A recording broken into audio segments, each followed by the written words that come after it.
From the Bob Mills Weather Center, the Oklahoma weather expert, Travis Meyer. I don't know about you, but I was kind of enjoying that fall weather of 70s and maybe a few upper 60s. And then all of a sudden reality hit and said, hey, we're getting close to Thanksgiving. We got to cool it down. So temperatures were in the low 50s over the weekend. Today, we did make it in the upper 50s to 60, but it also reminds us it's time for coats for kids. And so if you can help us out, that'd be great. Donate at Yale Cleaners. You can drop off at any Yale Cleaners. If you need a coat, you can go to newson6.com/coats. And then that'll help you find the times in which we can get you those coats from First Baptist and some of the satellite communities that they have that will help disperse that. Today we had a lot of clouds. It was gray. I don't have to relive this too much for you. If you ended up looking out a window or had to be out in the middle of it, you know how it is. That storm system that brought that has moved off to the east, and it did have some flooding rains and causing some problems down in Dallas during the morning.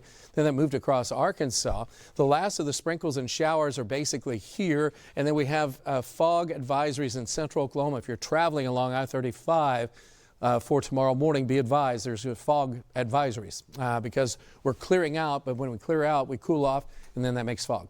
So most of the sprinkles and showers are moving out of the northeast corner of the state. Isolated sprinkle or two showing up just not too far, really just west of Keystone Lake at this time. So again, just east of Pawnee. Overall, we're pretty much out of the rain, but not so much out of the fog. The amounts of rain were generally ranging around 3/4 of an inch to an inch from Tulsa along I-44 corridor down to the southeast. North and west, we did not have quite as much.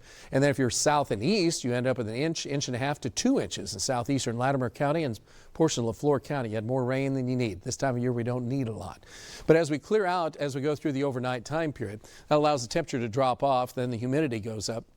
So we'll have some patchy, dense fog along I-35 in the morning. So again, if you're traveling, you have to be aware of that. Take that in consideration. Tulsa will be close, but we'll still have some clouds. Notice our temperature's really not dropping much. We'll get rid of the fog. We'll get rid of most of the clouds if you're Tulsa north and west in the afternoon. If you're south and east, still might drag in a few clouds, but the temperatures are not bad with the northwest wind of blowing about 10 to 20 miles per hour. If you're traveling, we're looking for most of the travel for our Tuesday to be good. Most of the rain is moving east. If you're flying east, it'll be wet for a while. There's a storm system moving across the Dakotas into Minnesota tomorrow afternoon. No major cold weather. And on Wednesday, that storm system that was up in Minnesota then is over the Great Lakes area. It kind of gets a little stronger up there. We're quiet here. We're quiet mostly out to the west except the Pacific Northwest, which has another storm system coming in. Thanksgiving looks good. Again, the storm up in the New England states and southeast Canada is wrapping it up, so it's cold and raw, but we are good if you're traveling any place here. So that means Wednesday and Thursday and most of Friday. Late Friday, rain will start to build back in by late Friday afternoon, more likely Friday evening, and then on into Saturday because the storm system is developing. So there's going to be quite a bit of water and more, kind of like what we're into now or what we have been in the last 24 hours. There is a storm system to the north. We've had to drop our temperatures on Saturday, so we're starting to see kind of getting this messed up a little bit, and that will continue into Sunday. So this system doesn't really go away. If you're traveling on Sunday, a lot of things happening with rain, snow, higher elevations, great for skiers that might be going out there for the first ski of the season, but not much fun for the rest of us who might want to come home. So we have to be very much aware. Sunday is going to be a bit of a tough travel day from Tulsa back to the north and west.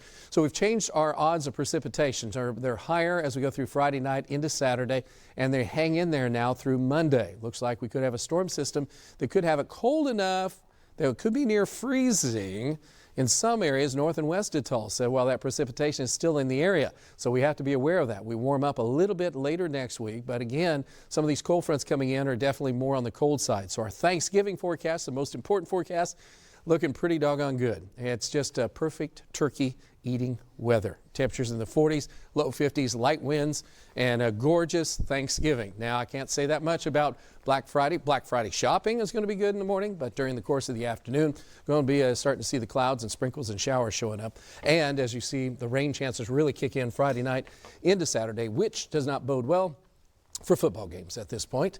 But we'll just enjoy the next 4 days, and then we'll worry about Friday when Friday gets here. That's about right. All right.